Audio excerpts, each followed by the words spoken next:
I think he's a good driver. I just feel like we need to understand the weight that they carry when you put a name like Schumacher behind you. Do you know what I mean? Okay, we kind of have Daniel Ricardo on the table here. He's on the phone. He's talking to us. He's trying to get a deal. He has 8 wins. He hasn't won McLaren, which is understandable. Not everyone wins every season. I'm going to subject, just to annoy them, I'm going to make Canadian Lance Stroll sing the US national anthem because it will have a greater impact on him. I feel like either they've over-regulated it or they just aren't capable of enforcing the rules correctly. For Helmut Marko to come out and say, I am so upset that Peter Bonington is on the radio telling Lewis what to do, when to do it. I have a feeling that this is something very unique that Bono puts effort into doing.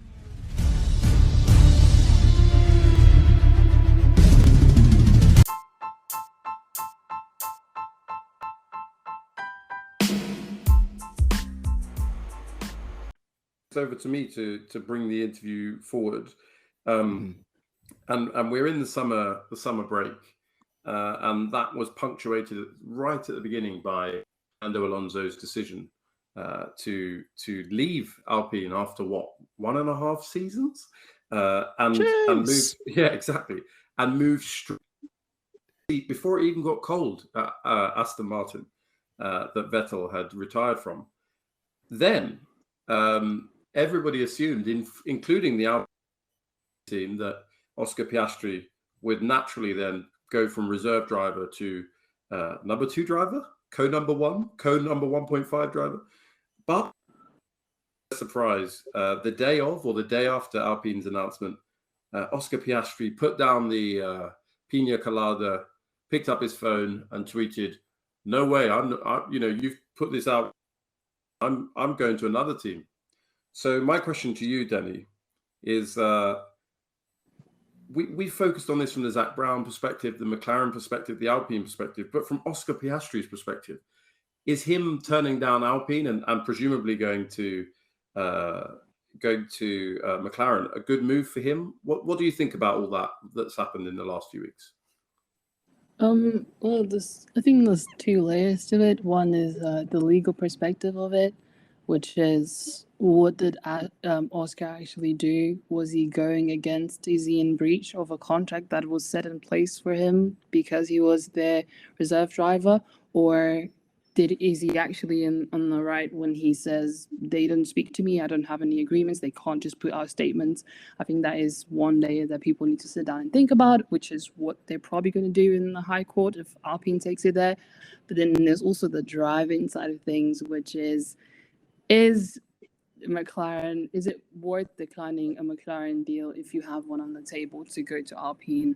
And then you look at things like, where is McLaren going to be at the end of the season in terms of points and standings, and where is Alpine going to be, and who are the drivers that you're going to be driving against? For instance, like Lando Norris, Oscar probably has, and I don't want people to come for me, but the chances of Oscar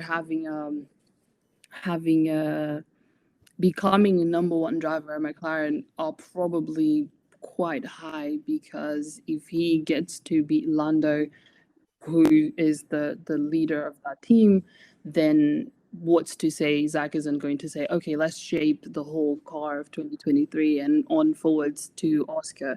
And seeing that McLaren probably has more resources than Alpine, and seeing yourself as a rookie in your first year, you probably want to go to the team that is going to give you the more opportunity, the higher chances to be at the forefront.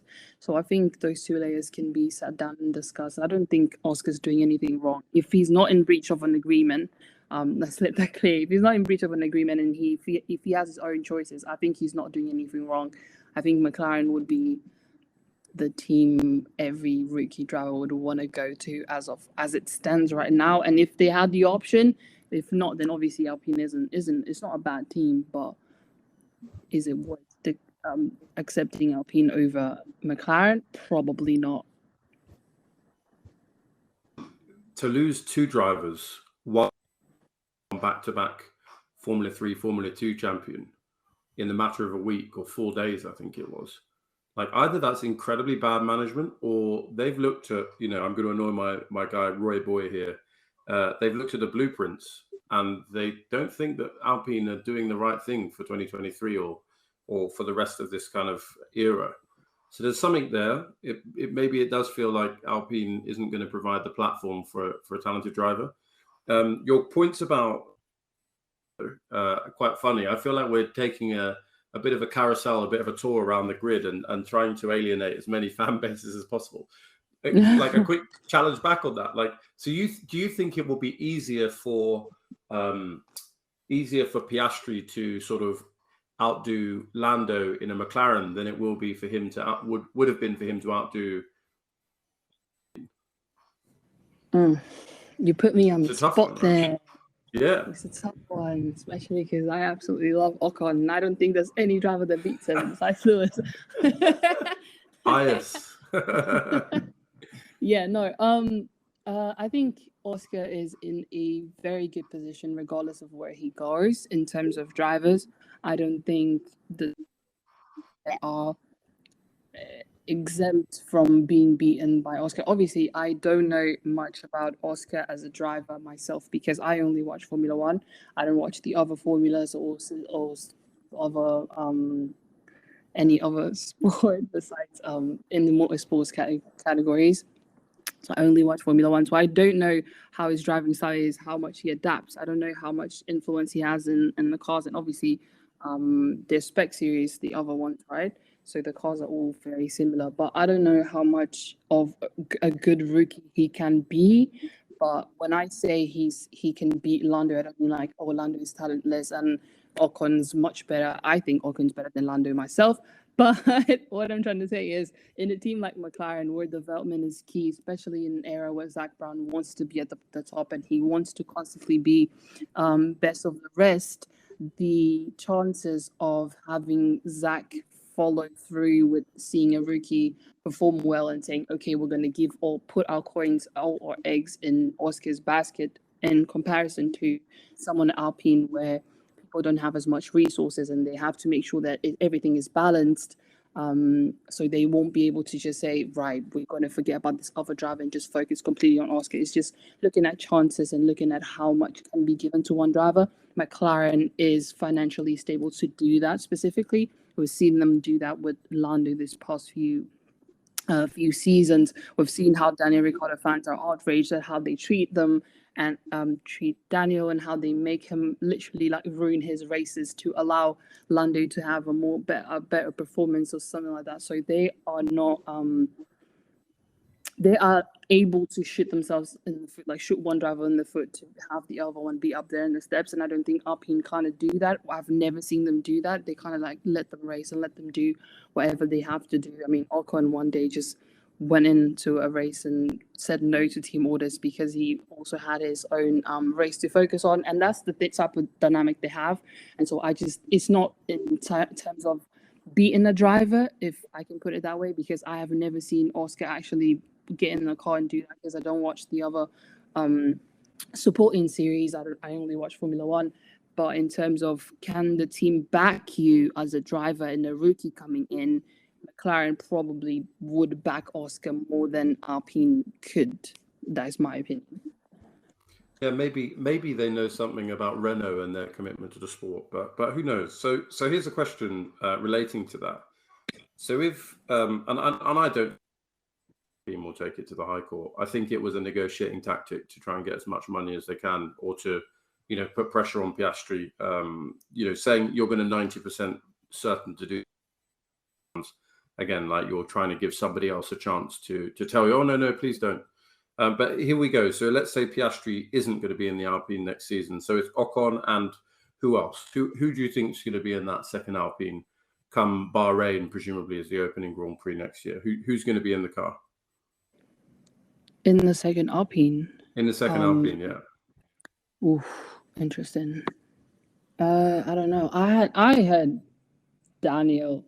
I hope Daniel is the one that goes there. I don't see him getting out of F1 anytime soon.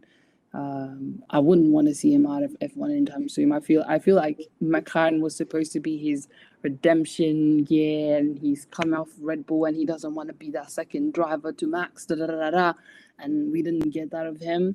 Alpine obviously is not top team, but we've seen Fernando perform, we've seen Ocon perform, and maybe he can get his chance when he's back there. So I hope Daniel's the one fitting that seat, but there's probably a lot of potential. I saw there's something like reports of who said it? Was it Otmar that said they have 14 drivers on the list that want to be in that seat. So maybe there's a talent out there that I don't know about because I don't watch the other series.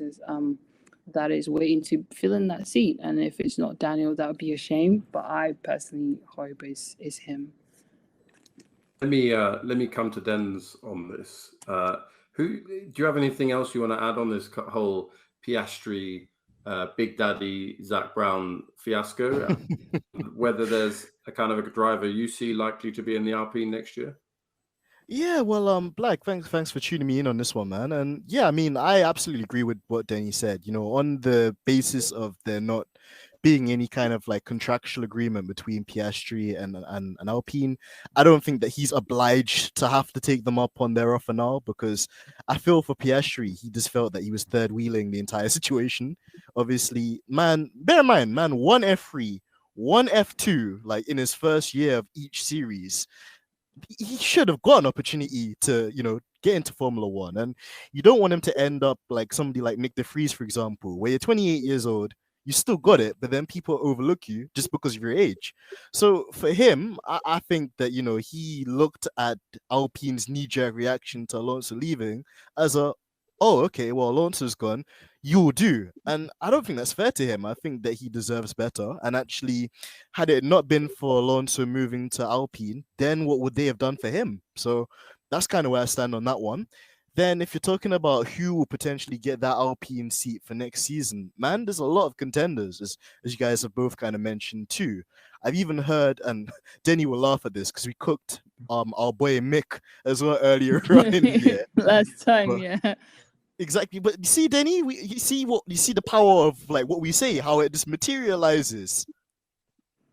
Like we absolutely stuck it onto Mick, and you see how now my guys are coming. Yeah, he heard us. He heard the podcast. He was like, "Oh no, can't let them shame me like this. Let's go." Exactly. You couldn't stand up. How many points? Exactly that. You know, and on some weekends he's genuinely looked like a match for K-Mag. You know, Is so he? yeah, I mean, I think that Austria Grand Prix, for example, I think was a good example of that, because even in the sprint race, I think, you know, he almost had Kevin, but then obviously when you've got the asterisk 8-time world champion behind you, it's a bit distracting. So, you know, and that's 100%. Where I kind of coined, you know, the term bad boy Mick, because he was a bit kind of angry, and that's again, like Dani, that was the turning point for him. Exactly. Like, did you see his face, Dani? He genuinely looked like his dad, Michael, for a second. That was the turning point for him. I think he's a good driver. I just feel like we need to understand the weight that they carry when you put a name like Schumacher behind you. Do you know what I mean?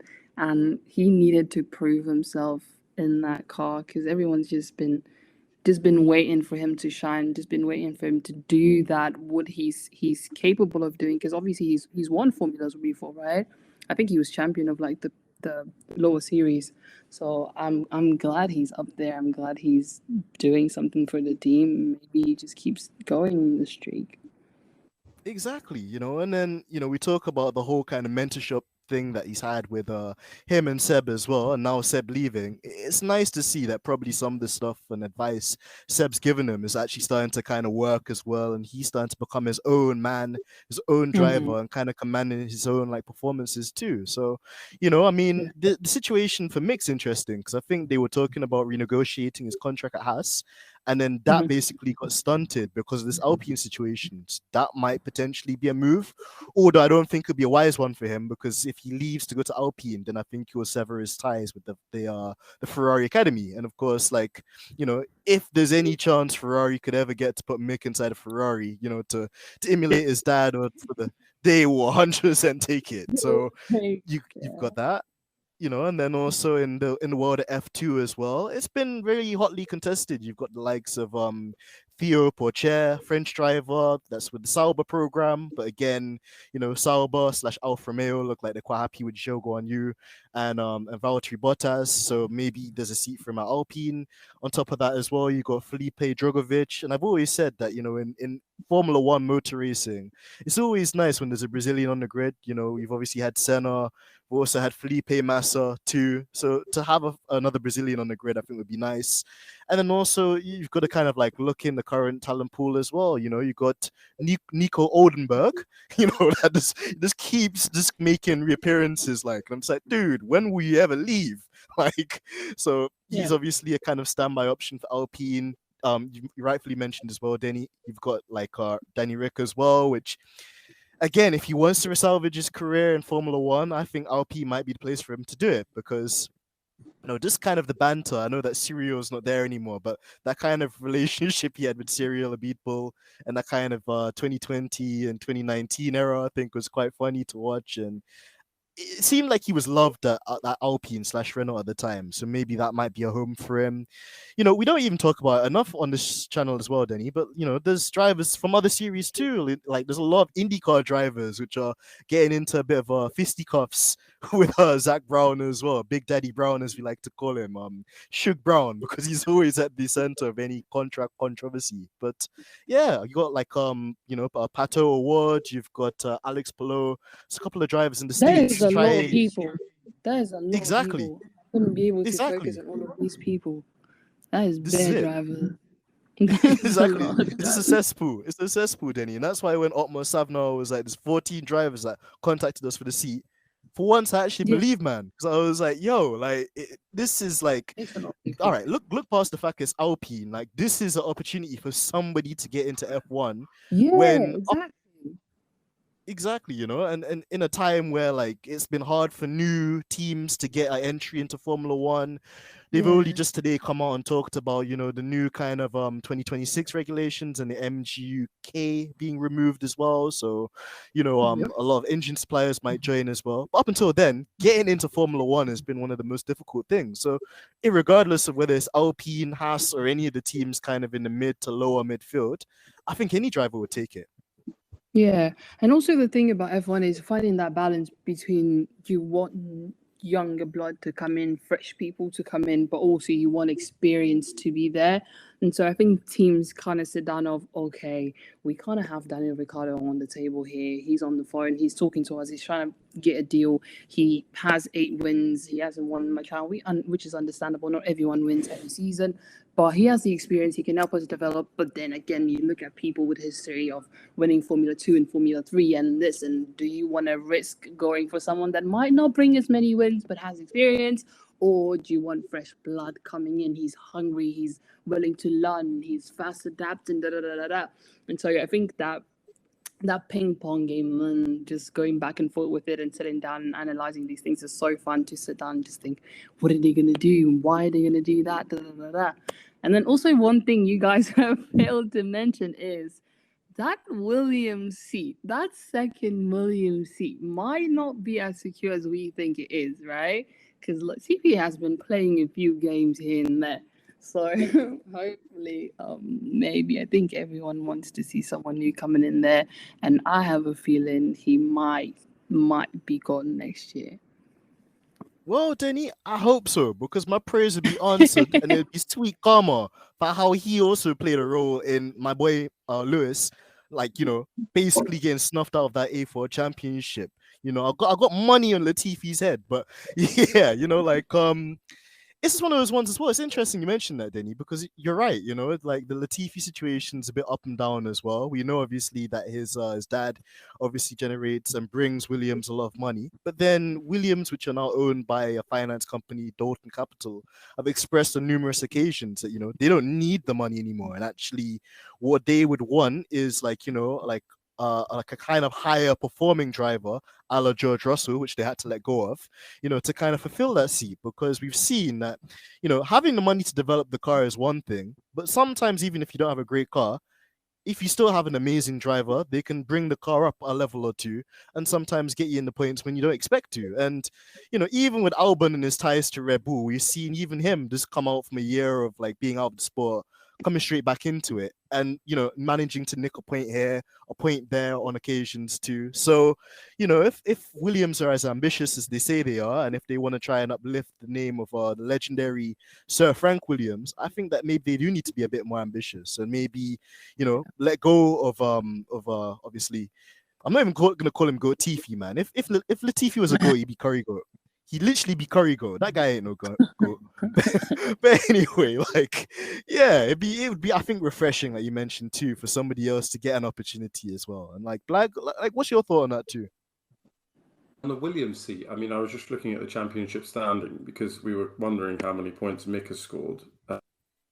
Still all in a minute. But on Williams, they're basically 20th and 19th in the driver's standing. And we think, Albon's absolutely destroyed Latifi. It's like, no, Albon got 3 points and Latifi's got 0. So as a car, as a team, they've taken a step back this season.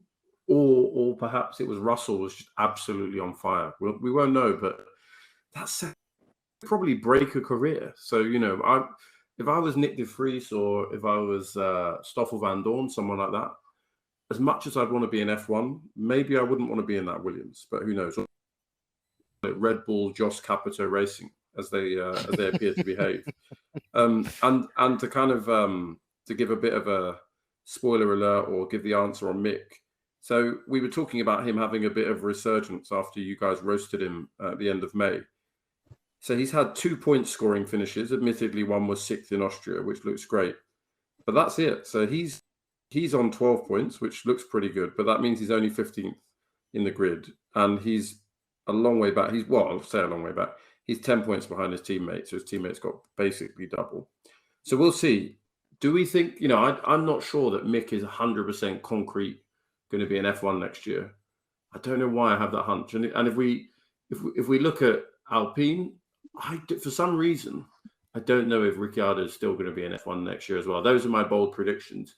I think if I was IndyCar, if I was Roger Penske, I'd be looking for any amount of money to bring. I think that's ratings. I think the number of viewers, fresh eyes from either Europe or indeed Australia that would tune in to watch IndyCar if Dani Ric was on the grid would be incredible. So that's a bold prediction, but that's where I am. Let's ask one of our sort of short, funny questions. This is I'm going to rejig the order, and we'll let Dens ask the better question later. But Deni, here's a question for you, and you can pick one artist and one Formula One driver. Can you pick a singer to perform the national anthem of your choice? So we're setting up a new race. You can decide which country it's in. So tell us about which country it's in, what anthem, and then pick the singer. And you can have any. Also, I want to hear a name of a driver that's going to sing. And you can't pick the drivers that you've already picked before. No, as you're well. not allowed. Wait. So it's a singer and a driver to do what? To sing a national anthem. So I'm going to give you that extra creativity. You can. The singer and the driver to be singing. Yeah, you can pick. So we're going to imagine a perfect world where you can have any singer you want, and then imagine an awful world where you have to pick one of the remaining 16 drivers to sing. So there you go. Those are your options. Which anthem and which singers? Any country, or does it have to be one where we have a race? You can pick any country. If you love the national anthem, if you're an expert in national anthems, you can expand our knowledge. I am not actually, but I would love to hear, just because the closest thing to what I speak, which is Portuguese, and I'm not going to go Portugal because they colonized my country, but Brazil, I'd have obviously the icon Anita sing it, the national anthem at Interlagos, and if I had to pick a driver, I feel like national anthems are things we need to respect. So I'd have to pick someone that would have to do it with respect if asked. And so, but there's no one that speaks Portuguese in there. Probably Seb. I think Seb would take his time to learn it and actually try and pronounce the words right. So I think Sebastian Vettel would be my go-to. Yeah, some reason I had that. What's that phrase you used to say? Grazie, ragazzi. Grazie, Grazie, ragazzi. ragazzi. Yeah, Sì, thank you, sì. boys. Which was Yeah. massively less annoying than his crazy frog that he kept doing at Red Bull. Okay, that's a sensible thing. And for those that don't, for some reason, don't know the Brazilian singer, songwriter, actress, dancer, and businesswoman Anitta, it's with 2 T's. Oof. Look it up. Yeah. I'm definitely not on Wikipedia. Deni'S, same question to you. Which national anthem, which singer, also which member of the grid is going to sing this song as well? Ooh, you got me in my feels, Black. You know what? When they went to Azerbaijan, that melody was nice, you know. I could hear that one twice. So nice I had to name it twice. So I'm gonna go with Azerbaijan. And I hear Deni's point about if you're gonna get somebody to sing the national anthem, it is preferable that you get somebody that's gonna take it seriously. Yeah. But I don't know, you know. I think Pierre Gasly's a singer, you know. I think that guy's a real bad boy vocalist. I think just sweet, I'm matching Monsieur Gasly, just spelling out those lyrics. So I don't know. Pierre Gasly singing the Baku or the Azerbaijan, should I say, Azerbaijani national anthem, I think could be a combination. But what about you, Black? I've got sort of 3 anthems in the world that I love, not because of any political allegiance, but I love the Italian national anthem. But given I went with Monza, I won't do that. I love the Brazilian national anthem, but again, I'm not going to copy Deni, so I'll leave you to it. So the third one I like, partly because of how overly R&B it usually gets sung, is the American national anthem. So I'm going to say we're at Kota. And then I'm trying to think, who should I have to sing that? Well, in terms of if I can go back in time, I'd probably have someone like Whitney Houston singing that. That would be like hair on the back of the neck. That's a good one. You know, you'd sign up for the passport immediately if they let you in. But yeah, which driver would have to sing it? We've got no Americans on the grid, and you won't let me have young Rossi de Bossi to come over. Nah. You're not doing the IndyCar thing, boss. No You're not doing the IndyCar thing, boss. Nah. Well, then I'm going to subject, just to annoy them, I'm going to make Canadian Lance Stroll sing the US national anthem because it will have a greater impact on him. There you go. That's Canadian singing the American national anthem. That's Black. Right. That's the one. You don't want peace, you want problems. He doesn't want peace. It's like a French singing the British anthem. I could have gone for Sergio. I could have gone for Checo. Oh, you know. Like, yo, wicked man, you know. Yeah. Well, listen. I think we've answered that one conclusively. So back to you, Deni'S, for a much more sensible question to ask our esteemed guest. Of course. I do try, man. I do try.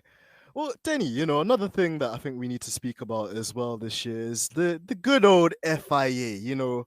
Fix it again, shall we? Fix it again. FIA, fix it again. Because they're always trying to fix things which either aren't broken or are completely broken. And I think, you know, amongst a lot of hot topics we've seen this year, piercings and pants, you know, like a couple of stewards going into FIA witness protection, Michael Massey, you know, and just generally this whole thing about like forcing a driver off the track limits. What's your honest assessment been, Deni, of this, like, them generally and just whether they've made a step forward, backwards, or just more or less the same where we were last year? I haven't seen any progress myself, honestly, and I feel like the only reason why it's not as heightened for us, Team LA, just say, and for people that follow Lewis closely, is because Lewis is not at the front. We have seen time and time again so much that Alonso stepped up into the driver meetings and was like, what is going on, guys? Why aren't rules being enforced? We are seeing the same things over and over, and I think the reshaping of the FIA, the restructure, and having new race directors coming in and trying to get stewards to do race directors to play like, oh, one comes to one race, the other one like substituting, all of that was because of the backlash that AD had, and not so much, not only the backlash, but also this rumor that goes around that Mercedes, it was not rumor, I think it was confirmed even in one of their letters that Mercedes got this deal and agreement with the FIA that if they didn't go taking matters into the hands of the courts, try and make the sport a better place and follow its rules and enforce things, yada yada yada. And so I just feel like that was a bit of a pat on the back, like, yeah, we're gonna do that. Don't worry about it, Mercedes. We are so sorry for cheating on you. Let's see next year how it goes, and then to just go back to the basic and standard stewarding, because I haven't seen anything differently, anything major. We've seen Paris cross track limits. We've seen Max push Mick out of the track. We've seen so many outrageous things where we can sit down and be like, hey guys, so where are the rules meant to be enforced and when do you start doing that? It's just that it's not as heightened for us specifically because Lewis is not at the front. He's not fighting Max. He's not fighting the Red Bulls directly. And when he does fight at the front, it's usually with the Ferraris because it's usually a Red Bull like DNF or something. And so I don't see anything different. I wouldn't, if you had asked me and said, oh, what changed without me being involved in the sport, I wouldn't tell you. Like, I wouldn't know. Yeah, and I think that's a fair assessment as well, Dani, and one that we all kind of share here as well. Because, like you said, I think there's lots of empty promises that they've made, and actually all they've done is gone digging in places they didn't need to. So it just makes it seem like they're doing something when really they're not. And then, as you mentioned as well, I think the state of the sports is still in a very shambolic state when you look at things like track limits too. And I think a crazy statistic came out. I'm not going to quote it directly because I can't remember where it's from or what the figures were, but it was like of X kind of infringements of track limit breaches in Austria, probably only like 1/8 of them actually got kind of flagged and the rest of them went missing. So it's just kind of annoying because, you know, at the moment, this championship, it seems like it's in Red Bull's laps. And regardless of whether the FIA make the right or wrong decisions, I just think based on the performance Red Bull have had, they'll walk away with the championship. But I think the point that you were going to make as well there, Dani, is, you know, when Lewis does come forward, when Mercedes do give him a car that could challenge, how confident can we be that we're not going to see a repeat of the same mistakes made in the past? Yeah. This is the thing, you know, and Black, I'll bring you on this one as well, man. Like, you know, we're halfway into the season now. We've got the remainder of the other half of the season to come up. You know, they have tried to do certain things like get on top of the porpoising, even though I think that kind of revealed that they didn't know something about the rules, which Red Bull and Ferrari seemed to exploit, which then kind of put them in a bad light anyway. But is there any redeemable factors for the FIA? Is there anything you kind of reckon we can kind of say, okay, that's a step in the right direction? Why do you get that's such a hard question? How can I be positive about the FIA? I was getting ready to fire. You know. Let's think. I'll let you do both, man. Yeah. No, I know. I will. I was going to go back around there. No, what have they done well? I mean, at least they admitted that they made an error in Abu Dhabi. Not that they've done anything about it, and they completely hid it with weasel words. But that might be the peak of the season for the FIA. Honestly, like, this might sound hyperbolic, but if you forget, like, it's hard to forget, right? But let's forget about Jeddah and let's forget about Abu Dhabi from last season. I would argue that this season, in terms of consistency, has been worse, which is mad, right? To think about how bad it was last year. Yeah. So, like, a couple of things I was thinking about, right? They changed the overtaking rule. So basically, technically, the car on the inside trying to overtake can just basically get away with anything. They can just run the other guy off track.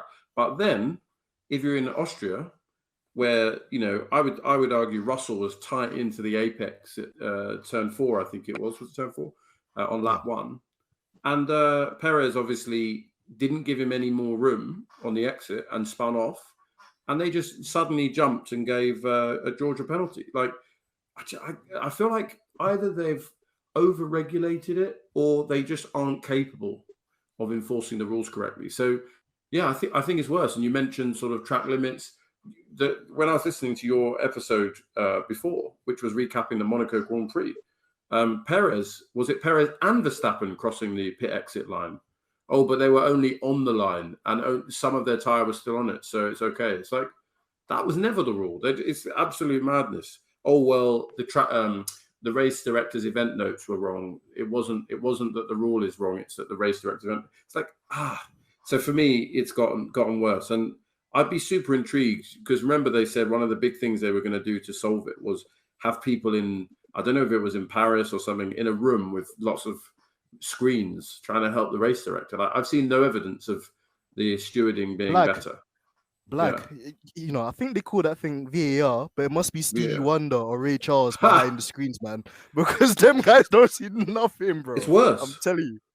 It's worse. Yeah, it's absolutely worse. And then, the point, the kind of cherry on top, which you stated, and, maybe I'm a deluded Lewis Hamilton fan here.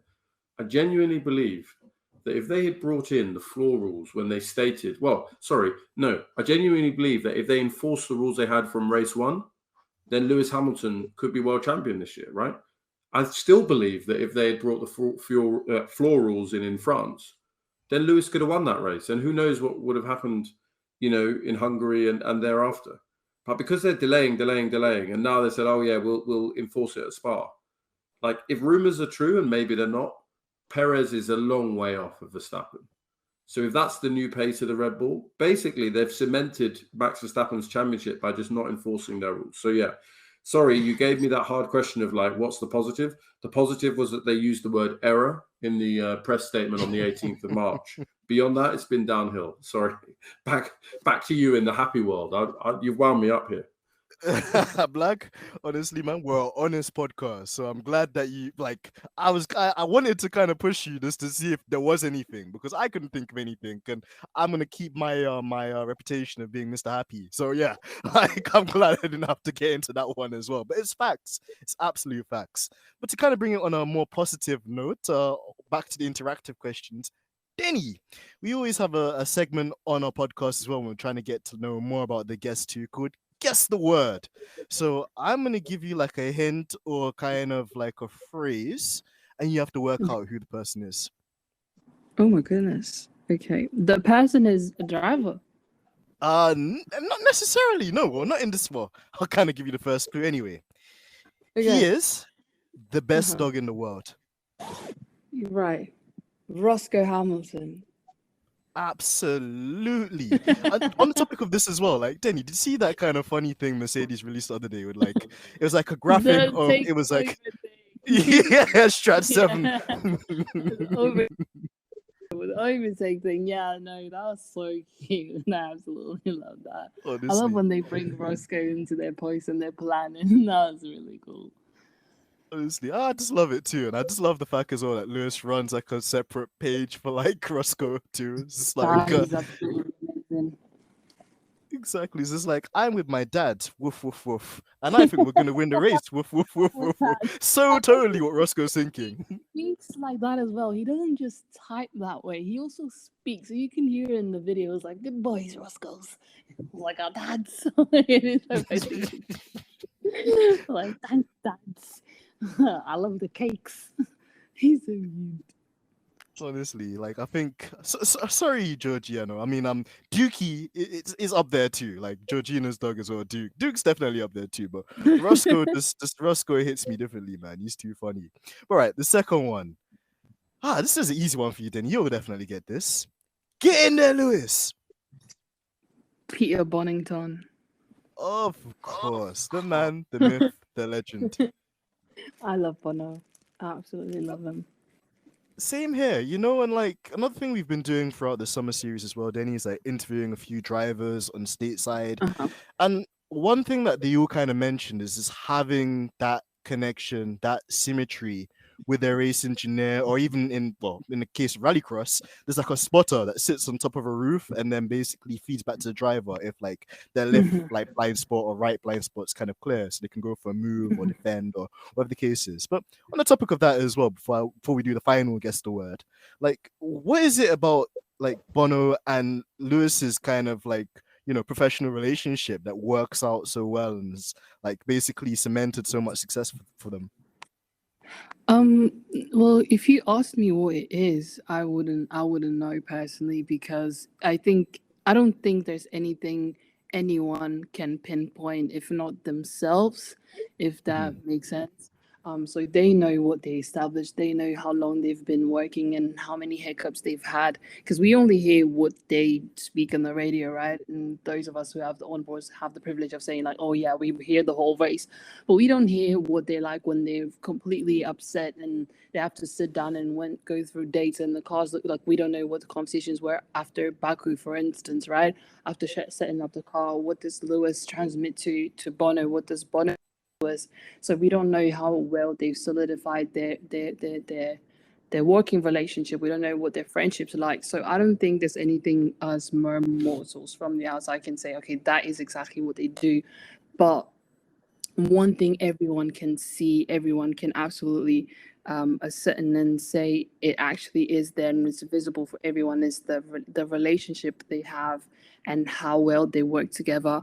I remember, and this is something that I can't even bear to forget, is at the Austrian Grand Prix, Lewis had, because Bono got COVID, unfortunately, and so he had Marcus on the radio, and those practice sessions were so painful to hear because Marcus would say something and Lewis was clearly, obviously I wouldn't say annoyed, but you could hear in his voice he'd say something like, bro, I can't hear you, I don't understand what you're saying. He would forget to give Lewis like Delta times, for instance. So you have to be asked for updates like, mate, can you update me and let me know what's going on? The race was the same thing, and I think that chemistry is what you need, right? Trust in the engineer, because you don't have the data, you don't see, you're just driving, and Lewis is essentially just in the car behind the wheel, just doing the driving and looking at the corners.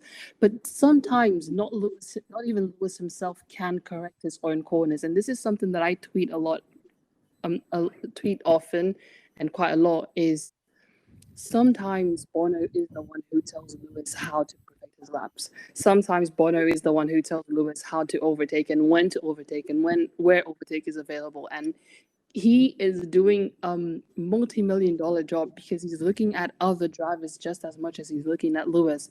And for you to trust someone to say, okay, you will deploy power here and you will overtake in this corner, you need to trust that person. Do you know what I mean? And the trust that Lewis and Bono have together and the amount of effort that Bono puts, because obviously I don't know how other engineers are, but for Helmut Marko to come out and say, I am so upset that Peter Bonington is on the radio telling Lewis what to do, when to do it.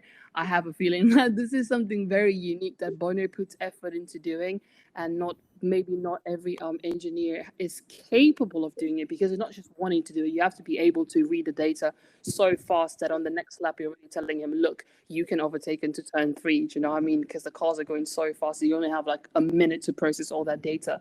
And Bono's brain is amazing. It's great to see him think, and it's great to see him talk to Lewis.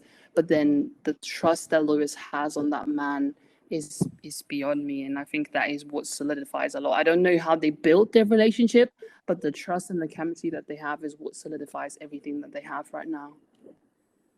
I think so many great points made there, Denny, and you're absolutely right. You know, it's one of those things. I think it's always like a mystery to us as like the spectators and fans to kind of learn more about. But as you said as well, like Lewis and Bono have been through it together, you know, through thick and thin, through, you know, really difficult kind of low points, through kind of moments of this ecstasy and just moments of brilliance and magic, you know. And we say it's magic, but again, like you also mentioned, it's like actually Bono being phenomenal at his job as well, being able to read Lewis's kind of demeanor and kind of his mood at times as well, when to give him critical information, when to kind of leave Lewis to it as well. And, you know, like as all things happen in life, sometimes it's not always 100%, but still they seem like a dynamic pairing where they're always pushing each other to do even better and better and to work on something even more unique. And I think for George, for example, that must be really inspiring and actually something I'd want to kind of get into more, you know, so I can replicate that when I become like the lead of the team someday as George. So interesting. And you know, final guess word, Denny. This is gonna be a funny one. He's been at the center of a lot of contract negotiations. However, his last name rhymes with town. Zach Brown. Hey, you got it. All right, then. Let's go. Jeez. All right, I see you. But yeah, Zach Brown, aka Zach Knight, aka Suge Knight, because Zach my Knight. guy just honestly, like McLaren Death Row Records, like it just genuinely feels like Zach Brown's at the epicenter of any contractual kind of drama. Because in IndyCar, there's like a thing with him and one of the guys at another team called Chip Ganassi. Then obviously Dani Ricardo's in a bit of a pickle now as well. Then they're also maybe looking at maybe getting some new drivers in as well for the Formula E team. Yeah, Zach Brown's just in and amongst it. So, Danny, I'm really impressed that you got that one too. And before I like hand it to Black too, Black, what have you thought about Zach Knight and his antics, man? Yeah, you make me laugh. I mean, every time there's a new nickname. But yeah, I was trying to think, like, what's the logic? Why is he behaving as he is? Like, maybe he knows something we don't. And, you know, Formula One's going to have 3 cars per team or something. Like the number of drivers he's compiling. Felix Rosenquist, Pato Award, Alex Palou, who, you know, is some guy, but he's also the reigning IndyCar world champion. And then the mess in F1. Or maybe he's just sort of, I don't know, super cutthroat and thinks he can get away with it. Let's see. I suspect that McLaren may be £21 million worse off by the time that they negotiate the release of Dani Ric. So who knows? Or maybe he'll still be driving the car and everyone in the garage will sort of be really annoyed, but he'll just want to keep going. Yeah, I don't think it's conducive to running a great team, but, you know, if they get a fantastic car, maybe I'll eat my words next season. Let's see. I'll be interesting to see how it plays out, Black. And actually, I'll let you segue the next series of questions. Yeah, exactly. And I think I've hinted at it before about what I think might happen when the floor rules come in. But, you know, this is silly season. We're not far off the Spa Grand Prix. We're more than halfway, actually, through the number of races because Russia was cancelled. So, Dani, a bit of a general question for you here. You know, what do you expect to happen in the second half of the season? Do you think, you know, do you think Max is a slam dunk for the World Championship? Do you think the running order could be disturbed by these this enforcement of the rules? What's going on in the battle of the midfield? What do you think is going to happen the rest of the season has in store for us, Dani? I think the best guess for me right now is a slam dunk for Max, just because. Is Ferrari going to sit down and revise the strategies? Is Ferrari going to sit down and say, right, guys, we're messing up somewhere here. We need to make sure we give Charles the best car, the best strategy. We need to make sure these drivers have the complete package. Or is Ferrari coming back saying, there's nothing wrong we did. It's just a series of unfortunate events and we're going to keep doing what we're doing. If that's the case, if the answer is the B part of the question, I think Max is going to run away with this championship because Red Bull are very, very cutthroat. They don't make the same mistake twice. And yeah, the only thing I'm hoping happens is that these regulations really do shake up the grid. They are the top 2 teams essentially are going to bring completely new floors to Spa, which means there might be a chance where if Sergio Perez is running that legal floor like everyone's been suggesting, there is a massive chance for Mercedes and George Russell to go up there, and they're not too far off in the constructors, are they? Maybe drivers is something to dream of for next year, but the constructors is still in play to claim it from Ferrari, for instance.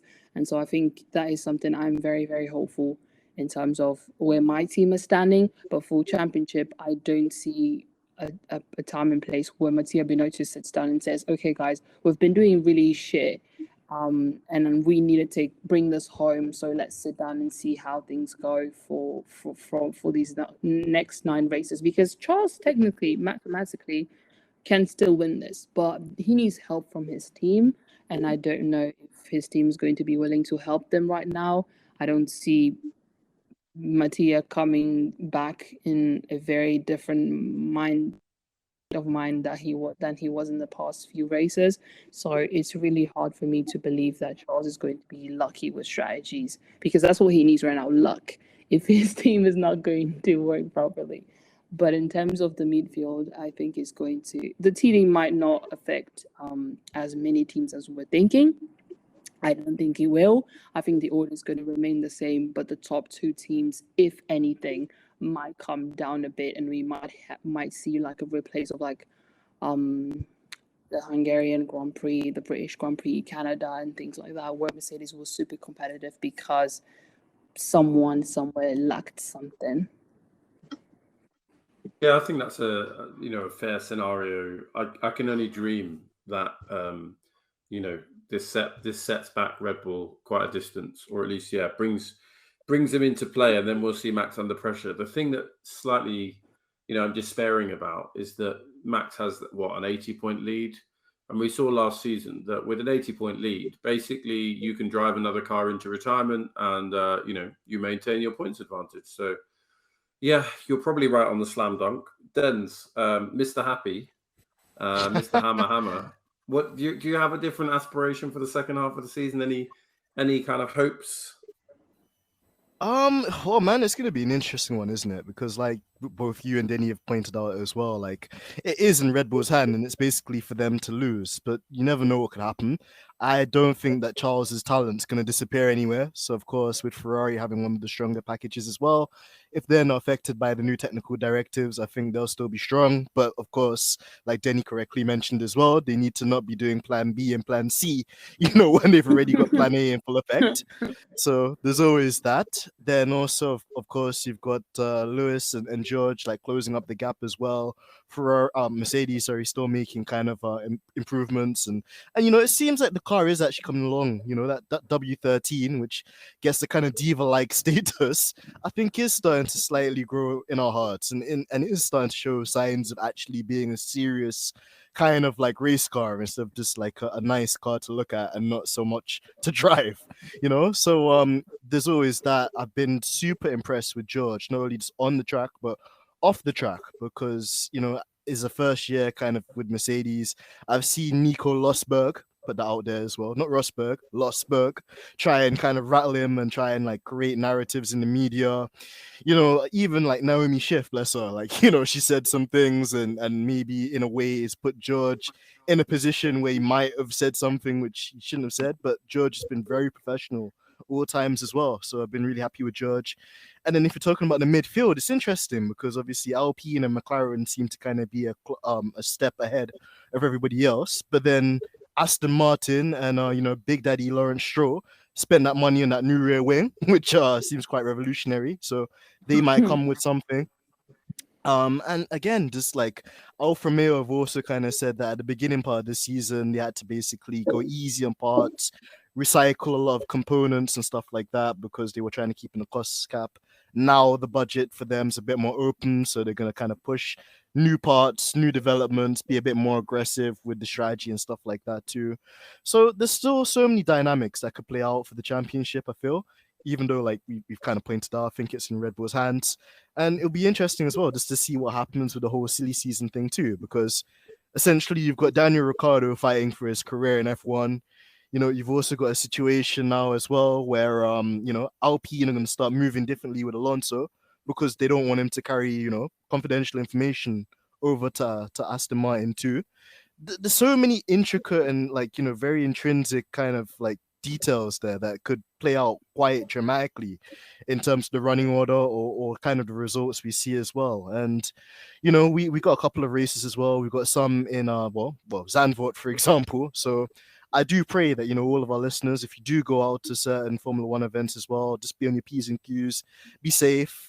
It's sad that in this day and age I have to tell people to be kind of like looking over their shoulders because there's certain people that can't behave. And a certain section of Formula One people, they call themselves the Orange Army. I just call themselves the Orange Rats because they're just terrible. They're just vermin and just like make the sport a really terrible and toxic place. But yeah, there's so many things that happened this year, and I think it's a season we'll look back on. And I don't think it's like one for the history books, but I think there's definitely been a lot of talking points in that regard. Yeah, you raised some incredibly important points. So, like, obviously the cost cap. Like, wasn't it Red Bull and maybe another team crying about like, oh, we're never going to meet the cost cap? And I think they got like an increase of a very small percentage. it will be really intriguing. You know, how transparent the accounts have to be. Yeah, like I wonder if there must be a team that's marginal here. And I wonder if in the spirit of competition, teams have been sort of over budgeting and now they'll have to really scrimp to go to the end of the season. Like I wonder if the FIA will stand by their rules. So that's really fascinating. And then as you say, like the way that drivers' relationships with teams change as they know they're not going to be there next season. It's really intriguing. Dani, any final words on the sort of second half of the season before we move on to our interactive question?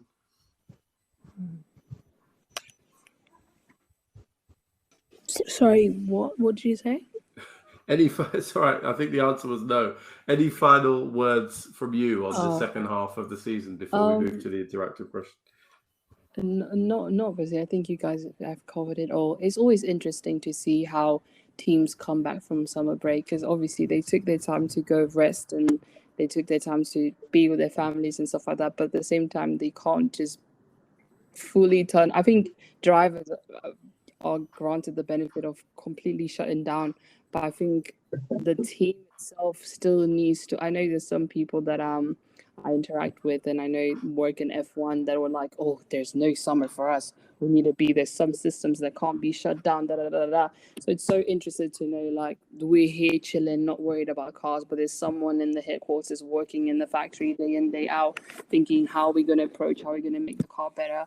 And regardless of how the running ends up being in terms of which team is in front, it's so, for me, intriguing to see how well a team in itself develops from summer break, so from one half to the other, and seeing like, okay, what are the steps that Mercedes actually took, and are we seeing different approach to how they drive in, a different approach to how they're setting up the cars. McLaren, they were struggling, are they scoring points now?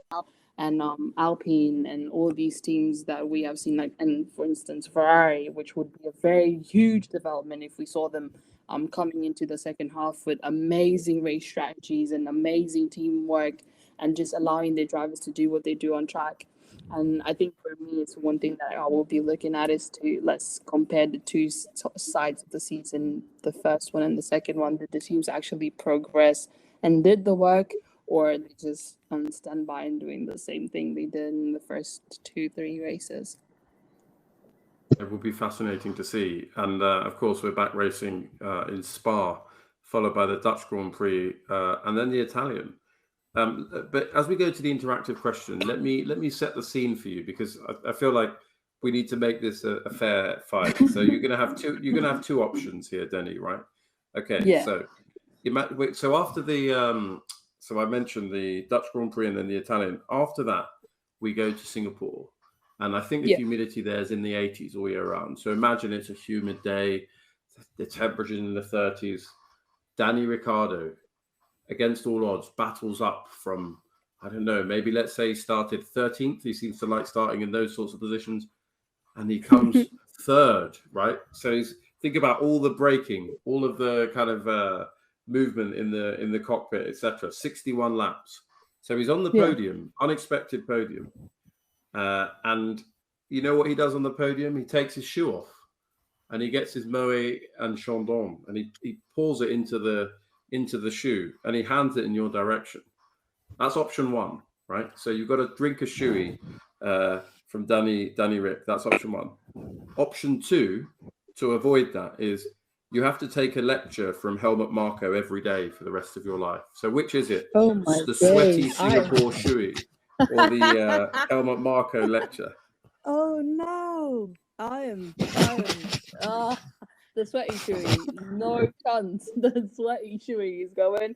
It's not going to kill me. It's just 2 seconds of drinking that champagne. Probably most of it's going to spill. It's going to go on the floor. I'm safe. I'm good to go. I'm not listening to Helmut Marko. Forget that. I'm going with the Shoey.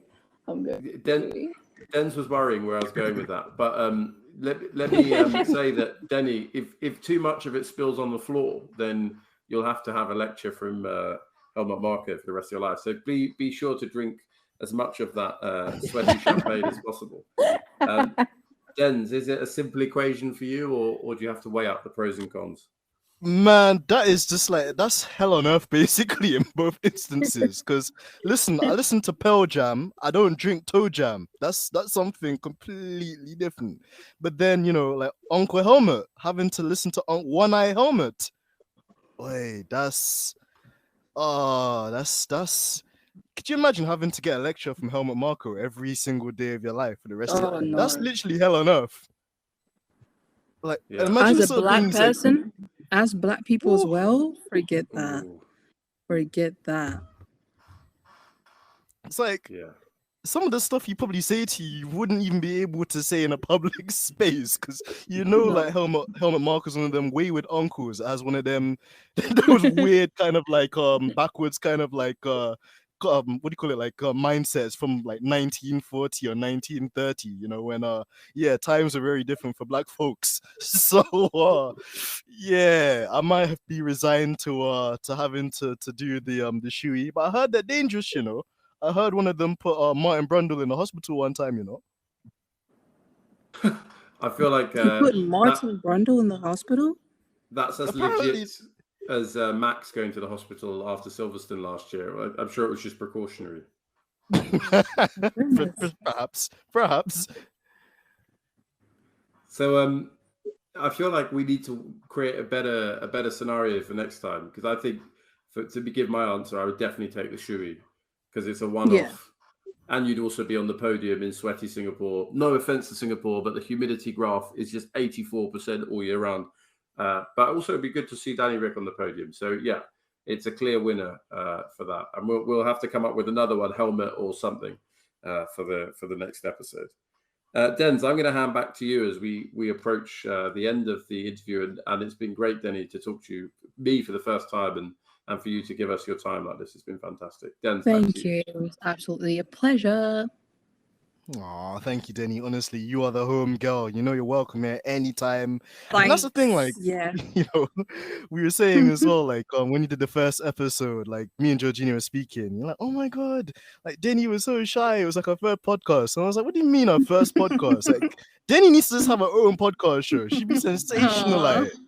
Thank you. I've been told that, but I don't know. Maybe we'll see. Who knows? But so far, I'm enjoying, and I'm getting a little less camera shy as well. So I'm enjoying going into different podcasts here and there and testing the waters and learning how to properly speak comfortably in front of people and ask questions. So I know Georgina's already going to DM me like, thanks for coming. So when can I fill you in for the next podcast? Yep. Perfect impression. The last time, and I was like, oh my gosh, you already want me back? Yeah, okay. So yeah, no, it's been an absolute pleasure, guys. Thank you. I think I really appreciate having these spaces where we can share a love for the sport and have these little just banter in general. And it's not always just like serious things, but we can always just dive into technical things and talk about the sport and how the drivers are driving and all these things. So I really appreciate when I'm like contacted and asked to be part of these things, because I feel included. It feels like, oh, they really appreciate my input. So thanks a lot. Oh, of course we do, Dani, man. You're the star. Come on. Forget FIA girly, star girly and that. Like, you're amazing, and I always tell people, even just, if you're a veteran kind of seasoned dinosaur like F1 Black, or if you're somebody new coming into catching stray bullets, my friend. Catching stray. You were collateral damage to that joke, but when you said Nick de Vries and then you put the emphasis on 28 like that, I was like, come on, man, come on.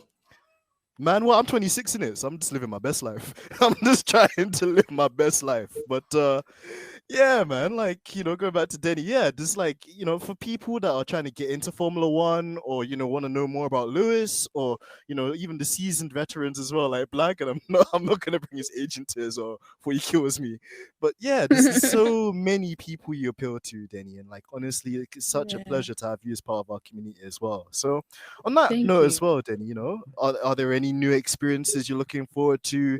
Any projects that you can disclose to us at all? Anything that you're looking forward to?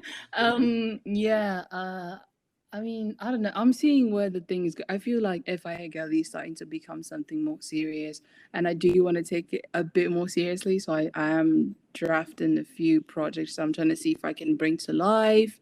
It's just crazy because I created FIA Girly as an escape because my friends in real life just wouldn't bear listening to me talking about F1.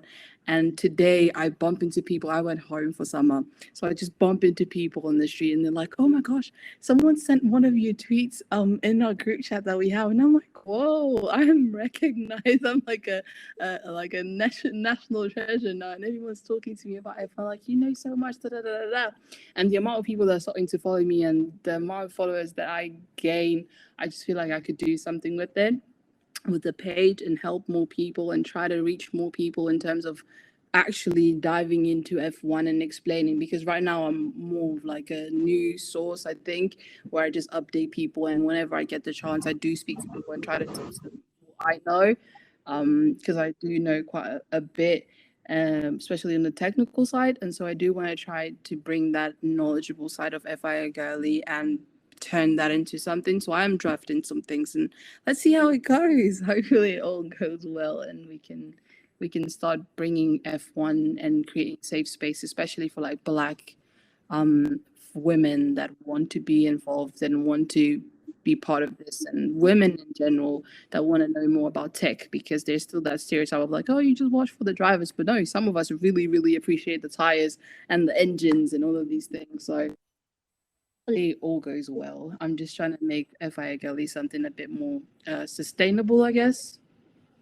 Absolutely, absolutely, Denny. And honestly, it's so commendable. We're so proud of you, and the like the amazing work that you continue to do, the great content that you put out as well, the insights that you give us as well. Honestly, like you mentioned as well, like you're going to inspire and touch the lives of many young women out there that aspire to be like you, to aspire to get into, the engineering side of it, the mechanical aspects of it, the technical aspects of it as well. There is and should always be opportunities for everyone, especially people of our kind too, So I see you as like a good and great ambassador for that as well. And we're just so immensely proud of you. So, please keep it up, because we just love the amazing stuff that you do as well. We're going to keep our eyes peeled. And Denny, for any of the new listeners as well out there too, where can they find you? Oh, you can find me at FIA Girly, that is FIA Girly, on Twitter. Those are the place that you can find me at. Perfect. And man them as well. Calm down with the creepy tweets and DMs as well. Yeah, just relax yourself. Like just be calm, be cool, be cool. Face review just ended me, yeah, because the deal was like, oh, Dani, do you want to marry me? Dani, you're so small, but you're also so pretty. And I'm like, thanks, guys, but no thanks. Had to be said. It had to be said. Well, Dani, thank you so much. We need to get you later on in the year as well, as the season progresses and we have even more hot topics to talk about. But yeah, it's been amazing to have you on as always. FIA Girly, Dani, make sure you go and follow her, subscribe, make sure that you share this episode as well, guys, when it comes out. So many funny moments and really insightful and deep kind of moments as well regarding Lewis and the Vanity Fair comments that we explored earlier too. And yeah, it's been your dynamic duo of AMG Deni'S and F1 Blag. And from us, Blag, I'll let you get the final word. Well, it's been a fantastic episode. Looking forward to hearing from everyone about what you think about it. FIA Girly, maybe you're getting those DMs because they think you work for the FIA and they just love your fantastic work. And on that bombshell, give us a high rating wherever you are. Don't forget to follow us, subscribe at Stripping the Dipping. And until next time, this has been F1 Blag with FIA Girly and AMG Deni'S. See you soon. Bye. Yeah, boy.